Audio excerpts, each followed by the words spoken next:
Hello नमस्कार। तो कैसे हैं आप लोग? आशा करते हैं आप लोग बहुत ही अच्छे होंगे और अच्छे रहेंगे। पहले भी हम बता चुके हैं ज़मीन के बारे में कुछ इन्फॉर्मेशन, और अब आगे का स्टेप बताने जा रहे हैं। उसमें से कुछ क्या है ना कि थाना नंबर क्या होता है। थाना नंबर उसे कहते हैं जैसे कि आप देख रहे होंगे खाता खसरा नंबर ये होता है। तो सर्वे के टाइम में खाता खसरा नंबर के साथ साथ एक और नंबर दिया जाता था जिसको थाना नंबर बोला जाता है।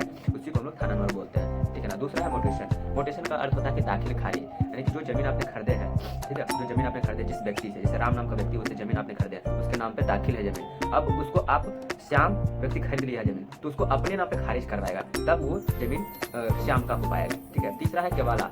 केवाला रजिस्ट्री डीड तीनों एक ही है, नाम सिर्फ अलग अलग है, उपयोग अपने अपने भाषा में लोग करते हैं, ठीक है। तो मौजा कैसे? मौजा उसे कहते हैं जैसे कि एक गांव ले लेते हैं, एक गांव को ही जमीनी भाषा में लोग मौजा का स्वरूप देते हैं, उसको मौजा कहा जाता है। उस मौजे में जितने भी जमीन आ जाएंगे, जितने भी उस गांव में जितने भी जमीन आ जाएंगे, उस सब का उस मौजे में डिटेल रहेगा, मैप जो भी सारा चीज डिटेल रहेगा, उसको हम लोग मौजा बोलते हैं। चकबंदी कैसे करते हैं? चकबंदी का अर्थ होता है कि अपना ऐसे बिहार में तो ये चकबंदी नहीं चलता है, ये दूसरे राज्य में जैसे पंजाब हुआ, हरियाणा, इधर आपका उत्तराखंड, इधर चकबंदी चलता है। चक का मतलब होता है कि बहुत बड़ा जमीन का एक ही जगह संग्रह है। जैसे कि किसी का जमीन है, एक जमीन आपका राम का जमीन है कहीं राजा बाजार में, फिर राम का ही जमीन है कहीं सगुना मोड़ में। तो क्या करता है ना, ये दो जमीन है। अब राम जो राम है श्याम है, वो बोल रहा है कि हमको एक ही पास जमीन चाहिए, तो क्या करेगा, दोनों जमीन को यहाँ पे मर्ज कर देगा। यहाँ का जो प्लॉट नंबर है, तो बगल वाला प्लॉट नंबर का उसका उस व्यक्ति को सगुना वाला में दे देंगे, तो उसी को चकबंदी कहते हैं। ऐसे एक चक में लगभग 25 बीघा का एरिया रहता है, जो कि